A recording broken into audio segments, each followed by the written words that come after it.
نحمدہ ونصلی علی رسولہ الکریم، اما بعد فاعوذ باللہ من الشیطان الرجیم، بسم اللہ الرحمن الرحیم۔ آج 5واں روزہ ہے تو 5ویں پارے کا خلاصہ بیان کیا جائے گا۔ والمحصنات من النساء الا ما ملکت ایمانکم، چوتھے پارے کے آخر کے اندر محرمات کا بیان تھا کہ بعض وہ ہے جو محرمات دائمہ ہوتی ہیں جن سے کبھی نکاح نہیں ہو سکتا، مثال کے طور پر بیٹی ہو گئی، بہن ہو گئی، اور بعض وہ ہیں جو وقتیہ ہوتی ہیں کہ ایک کے ہوتے ہوئے وقتی طور پر نکاح نہیں ہو سکتا، جیسے کوئی عورت کسی کے نکاح کے اندر ہے تو اس سے کوئی انسان نکاح نہیں کر سکتا جب تک پہلے خامد سے اس کو طلاق نہ ہو جائے، تو ان کا بیان تھا۔ آگے زمانہ جاہلیت کے اندر ایک رسم تھی کہ ایسے ہی اپنے ایک بہن کے ہوتے ہوئے دوسری بہن سے نکاح کر لیا جاتا تھا، تو اللہ رب العزت نے ساری رسموں سے ممانعت فرمائی ہے، اور آگے فرمایا کہ اللہ رب العزت تو ارادہ کرتے ہیں آسانی کا، اور انسان کو بڑا ہی کمزور پیدا کیا گیا۔ اللہ رب العزت ہر معاملے کے اندر انسان کے ساتھ آسانی چاہتے ہیں کہ لوگ آسانی حاصل کریں۔ آج دیکھیں لوگ کہہ دیتے ہیں کہ رمضان ہے، روزہ کیسے رکھیں، روزہ یہ گرمی ہے، ہمارا کام بڑا مشقت والا ہوتا ہے، تو گویا رمضان کے اندر حضرت بلال بھی تو روزہ رکھتے تھے اور وہ عرب کی گرمی کے اندر پتھروں کو توڑا کرتے تھے، لیکن اس کے باوجود روزہ نہیں چھوڑا کرتے تھے۔ اور آگے فرمایا اسی پارے کے اندر، یا ایھا الذین آمنوا لا تأکلوا اموالکم بینکم بالباطل، اے ایمان والو تم لوگوں کے مالوں کو نہ کھاؤ باطل طریقے سے، ہڑپ کر کے نہ کھاؤ۔ ہاں اگر تجارت کے ساتھ، باہمی رضامندی کے ساتھ، کہ ایک بندے کے پاس مال ہے اور وہ کام نہیں کر سکتا تو وہ اجرت پر کسی دوسرے بندے کو لے لیتا ہے کہ وہ کام کرتا ہے، اس سے مزدوری لے لیتا ہے، یہ ٹھیک ہے۔ اور آگے ان تجتنبوا کبائر ما تنہون عنہ نکفر عنکم سیئاتکم، اگر تم کبیرہ گناہوں سے بچو گے تو اللہ رب العزت تمہارے صغیرہ گناہوں کو بھی معاف کر دیں گے۔ اور کبیرہ گناہ وہ گناہ ہیں کہ جن کی شریعت کے اندر حضور صلی اللہ علیہ وسلم نے اس پر وعید فرمائی ہے، سزا تجویز کی ہے، وہ کبیرہ گناہ ہے۔ کسی مسلمان پر بہتان بازی کر دینا، ایسے ہی تہمت لگا دینا کہ یہ فلاں ایسا ہوگا، تو یہ بھی کبیرہ گناہوں میں سے ہے۔ اس لیے ایسے ہی رائے قائم نہیں کر لینی چاہیے۔ آپ صلی اللہ علیہ وسلم نے فرمایا کفا بالمرء کذبا ان یحدث بکل ما سمع، آدمی کے جھوٹا ہونے کے لیے یہی بات کافی ہے کہ ہر سنی سنائی بات کو آگے نقل کر دے۔ اور اگر انسان کبیرہ گناہ، والدین کی نافرمانی، شرک کرنا، ان گناہوں سے بچے گا تو اللہ رب العزت صغیرہ گناہ بھی معاف کر دیں گے۔ اب صغیرہ گناہ کیا، کوئی مسجد کے اندر آ رہا ہے تو فرمایا ہر ہر قدم پر ایک ایک نیکی مل رہی ہے، ایک ایک گناہ معاف ہو رہا ہے۔ اسی طرح جمعہ پڑا ہے تو ایک جمعہ دوسرے جمعے تک جتنے بھی انسان سے صغیرہ گناہ ہوتے ہیں تو اللہ رب العزت اس جمعے کی برکت سے صغیرہ گناہ معاف کر دیتے ہیں۔ صلاۃ التسبیح پڑھ لی تو اللہ رب العزت گناہوں کو معاف کر دیتے ہیں۔ اور آگے الرجال قوامون علی النساء، کہ اللہ رب العزت نے حاکمیت وہ مردوں کو عطا کی ہے عورتوں پر، اسی لیے جتنے بھی نبی آئے ہیں وہ مرد ہی ہوا کرتے تھے، اور گھر کے اندر سربراہی بھی مرد کو ہی کرنی چاہیے۔ اور آگے فرمایا ولا تتمنوا ما فضل اللہ به بعضکم علی بعض، اسی پارے میں فرمایا کہ تم نہ تمنا کرو جس کو اللہ رب العزت نے کوئی فضل عطا کر دیا بعض کو۔ بعض چیزیں ایسی ہوتی ہیں جس کو اللہ رب العزت نے خصوصیت کے ساتھ عطا، گوڈ گفٹڈ کہہ دیتے ہیں کہ اللہ رب العزت نے وہ چیزیں عطا کی ہے، تو اس پر انسان یہ حسرت نہ کرے یہ فلاں کے پاس یہ بات کیوں ہے، بلکہ اپنی آخرت کی فکر کرے۔ اور آگے فرمایا گیا وَاعْبُدِ اللَّهَ، کہ اپنے رب کی عبادت کرو، وَلَا تُشْرِكُوا بِهِ شَيْئًا، کسی کو اس کے ساتھ شریک نہ ٹھہراؤ، والدین کے ساتھ اچھا سلوک کرو، قریبی رشتہ داروں کے ساتھ، یتیموں کے ساتھ، مسکینوں کے ساتھ، اور اسی طرح پڑوسی کے ساتھ اور دور کے پڑوسی کے ساتھ، اور ہمیشہ جو ہم نشین کلیگ ہوتے ہیں آپ کے ساتھ اٹھنے بیٹھنے والے، ان کے ساتھ بھی اچھا سلوک کرو، مسافروں کے ساتھ، اور جن کے تم مالک ہو یعنی اپنی غلاموں کے ساتھ، متاحتوں کے ساتھ۔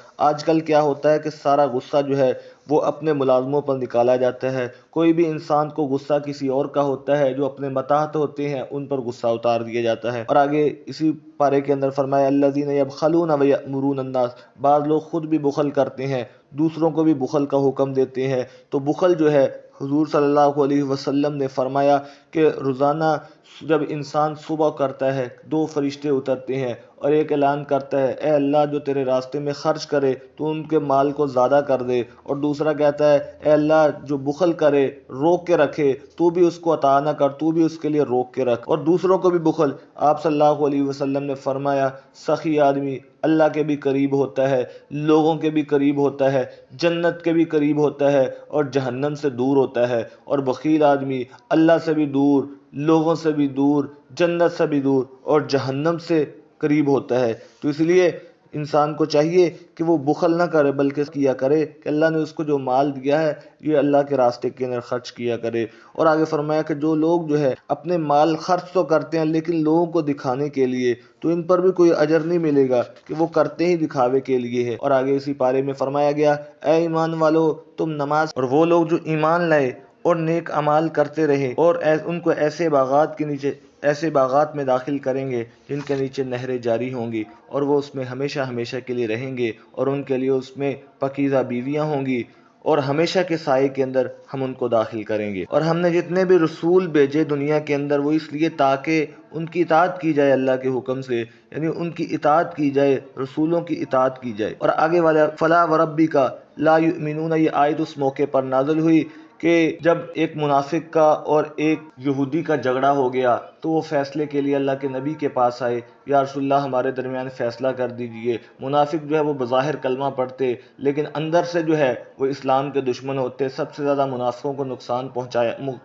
نے نقصان پہنچایا اسلام کو۔ تو اللہ کے محبوب کریم صلی اللہ علیہ وسلم نے دونوں سے بات سنی، یہودی کے حق میں فیصلہ کر دیا یہودی سچا ہے، تو منافق کہنے لگا کہ اب عمر کے پاس جاتے ہیں، تو سیدنا عمر کے پاس آتے ہیں۔ یہودی کہنے لگا اے عمر آپ جو ہے دیکھ لو آپ کے نبی نے میرے حق لگا، رکو انتظار کرو۔ تو عمر گھر کے اندر گئے، تلوار اٹھائی اور عمر کی تلوار کرے گی، تو اس پر بعض جو ہے اس کے قبیلے والوں نے شور مچانا شروع کر دیا کہ تو اس پر اللہ نے آیت اتار دی، فرمایا اس وقت تک یہ مومن ہو ہی نہیں سکتے جب تک یہ آپ کا فیصلہ قبول نہ کرے، یہ ہر کام کے اندر آپ کا فیصلہ قبول کرنا چاہیے۔ اور آگے وَمَن یُطِعِ اللَّهَ وَالرَّسُولَ، جو لوگ اللہ کی اور رسول کی اطاعت کرتے ہیں بس یہی وہ لوگ ہیں جن پر اللہ رب العزت نے انعام کیا، نبیوں میں سے، صدیقین میں سے، شہداء اور صالحین۔ ہم ہر نماز کے اندر کہتے ہیں صراط الذین انعمت علیہم، اے اللہ ان لوگوں کے راستے پر چلا جن پر تو نے انعام کیا۔ یہاں 4 طرح کے اللہ رب العزت نے بتا دی ہے، تفصیل بیان کر دی کہ جن پر انعام کیا وہ نبی ہوتے ہیں، صدیقین ہوتے ہیں، شہداء ہوتے ہیں، نیک لوگ ہوتے ہیں۔ وحسن اولئک رفیقا، یہ بڑے ہی اچھے دوست۔ اور آگے فرمایا اینما تکونوا یدرککم الموت ولو کنتم فی بروج مشیدہ، تم یہ کہتے ہو کہ میدان جنگ کے اندر جائیں گے تو ہمیں جو ہے موت آ جائے گی، فرمایا تم جہاں کہیں بھی چلے جاؤ، مضبوط قلعوں کے اندر بھی چلے جاؤ، موت تو تم کو وہیں آ جائے گی۔ تو اس لیے میدان جنگ کے اندر موت جو ہے جو اللہ نے لکھ دی ہے وہ ہر ایک کو آ کر ہی رہے گی۔ سیدنا خالد بن ولید رضی اللہ تعالیٰ عنہ جن کو اللہ کے محبوب نے سیف اللہ کا لقب دیا تھا، وہ خالد بن ولید رضی اللہ تعالیٰ عنہ جب آخری وقت ہے، مرض الوفات کے اندر ہے، تو آنکھوں سے آنسو جاری ہو گئے۔ کسی نے کہا اے خالد کیوں رو رہے ہو؟ فرمایا خالد اس وجہ سے رو رہا ہے کہ میں نے ہر غزوے کے اندر حصہ لیا، میں نے اتنے زخم کھائے اور اتنی جنگیں جیتی، لیکن آج خالد جو ہے وہ بستر پر عام لوگوں کی طرح اس کو موت آ رہی، شہادت نصیب نہیں ہوئی۔ تو شہادت جو ہے یہ بھی قسمت والوں کو نصیب ہوتی ہے، اور اللہ کے محبوب کریم صلی اللہ علیہ وسلم نے اس کی خود تمنا کی تھی، لَوَدِدتُّ فِي سَبِيلِ اللَّهِ ثُمَّ أُقْتَلْ ثُمَّ أُحْيَىٰ ثُمَّ أُمَاتَ۔ اور آگے فرمایا جو کسی کی اچھائی کی سفارش کرے گا تو اس کو حصہ ملے گا، جو برائی کی سفارش کرے گا اس کو بھی حصہ ملے گا۔ تو ہمیشہ اچھائی کی انسان کو سفارش کرنی چاہیے۔ اور آگے فرمایا جس مسلمان نے کسی مسلمان کو قتل کر دیا، انجانے میں قتل کر دیا، غلطی سے قتل کر دیا، تو اس کی جو ہے کفارہ بیان کر دیا، غلام کو آزاد کرے یا دیت عطا کرے یا دو ماہ روزے رکھے۔ اور اگر فرمایا جس نے کسی مسلمان کو جان بوجھ کر قتل کر دیا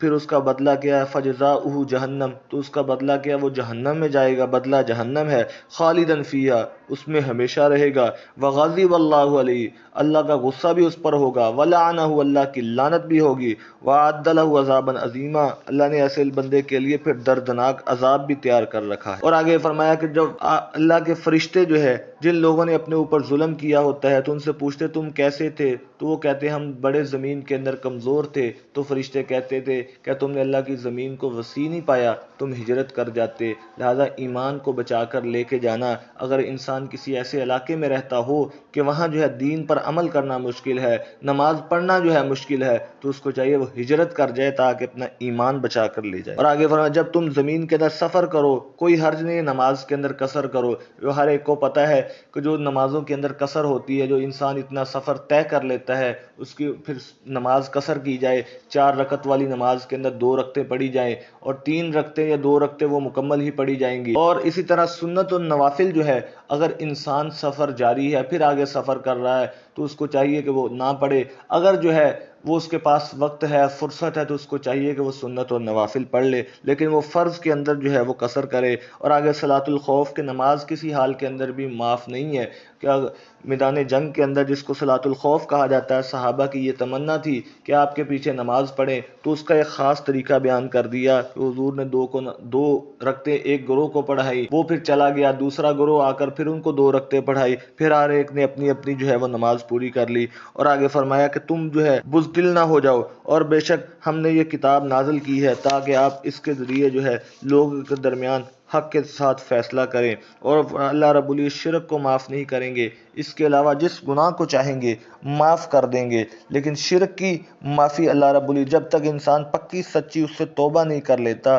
تو شرک کی معافی نہیں ہوگی۔ اے ایمان والو تم ہمیشہ قائم رہو، انصاف کے ساتھ قائم رہو، انصاف کرنے والے بنو، چاہے اس سے کسی دشمن کو بھی فائدہ ہو رہا ہو آپ کے، پھر بھی لیکن انصاف کرو، انصاف کا ترازو کو نہیں چھوڑنا۔ اور آگے فرمایا بشر المنافقین، منافقوں کو دردناک عذاب کی خوشخبری سنا دو۔ یہاں خوشخبری، اب یہ عذاب کا منافقوں کو یہ خوشخبری تو نہیں، یہ تو بری خبر ہے، لیکن یہ خوشخبری کا لفظ بشر المنافقین کیوں کہا گیا؟ وہ اس وجہ سے کہ ہر انسان چاہتا ہے کہ اپنے لیے خوشخبری، کہ میرے لیے خوشخبری ہو، لیکن منافقوں کے لیے تو خوشخبری کوئی ہے ہی نہیں۔ منافقوں کے لیے اگر خوشخبری بھی یہی ہے کہ ان کو عذاب ہی دیا جائے گا۔ اور آگے فرمایا منافقوں کی پھر مثال بیان کر دی۔ منافق جو ہے وہ دھوکہ دینے کی اللہ کو کوشش کرتے ہیں، حالانکہ اللہ کو کون، اللہ تو سینوں کے اندر چھپی ہوئی باتوں کو جاننے والے ہیں، وہ اپنے آپ کو دھوکہ دے رہے ہیں۔ جب نماز کے اندر آتے ہیں تو بڑے سست ہو کر کھڑے ہوتے ہیں۔ حدیث مبارکہ میں آپ صلی اللہ علیہ وسلم نے فرمایا المومن فی المسجد کالسمک فی الماء والمنافق فی المسجد کالطیر فی الکفر۔ فرمایا کہ مومن کو مسجد کے اندر آ کر ایسے سکون ملتا ہے جس طرح مچھلی کو پانی کے اندر آ کر ملتا ہے، اور منافق مسجد کے اندر آ کر ایسے ٹکریں مارتا ہے جس طرح کوئی پرندہ جو ہے پنجرے کے اندر چلا جائے۔ ایک حدیث مبارکہ میں فرمایا منافق کی نماز کیا ہے؟ منافق کی نماز یہ ہے کہ وہ وقت کو ٹال دیتا ہے، جب وقت ختم ہونے لگتا ہے پھر آتا ہے جلدی سے 4 ٹھونگے مارتا ہے، نہ اللہ کو یاد کرتا ہے، تو یہ منافق کی نماز ہے۔ اور آگے کبھی ادھر ہو جاتے ہیں کبھی ادھر، نہ ادھر کے نہ ادھر کے۔ فرمایا کہ ایسے لوگوں کو پھر عذاب کیا ہے؟ ان المنافقین فی الدرک الاسفل من النار ولن تجد لهم نصیرا، کہ منافق جہنم کے سب سے نچلے طبقے کے اندر ہوں گے۔ جہنم کے طبقات ہیں، کسی طبقے کے اندر یہودیوں کو، کسی کے اندر مجوسیوں کو، کسی کے اندر عیسائیوں کو، کسی کے اندر نافرمانوں کو، اور سب سے نچلا طبقہ جس کو حاویہ کہا جاتا ہے، جس سے جہنم بھی روزانہ پناہ مانگتی ہے، اس کے اندر منافقوں کو ڈالا جائے گا۔ اللہ رب العزت ہم سب کو منافقوں سے محفوظ رکھے، نفاق سے ہماری حفاظت فرمائے۔ اور آگے فرمایا جو لوگ جنہوں نے توبہ کی اور نیک اعمال کیے اور اللہ کی رستی کو مضبوطی کو پکڑ لیا، اللہ کے احکام کو مضبوطی کے ساتھ تھام لیا اور دین کو خالص اللہ کے لیے کیا، بس فرمایا آگے آخر میں فرمایا گیا تمہارے رب کو کیا کرے گا تم کو عذاب دے کر، اگر تم شکر کرنے والے بھی ہو، ایمان بھی لے آؤ، اور اللہ تو بڑا ہی قدردان ہے۔ دعا ہے کہ اللہ رب العزت ہم سب کو قرآن پاک سمجھ کر عمل کی توفیق عطا فرمائے۔ وما علینا الا البلاغ۔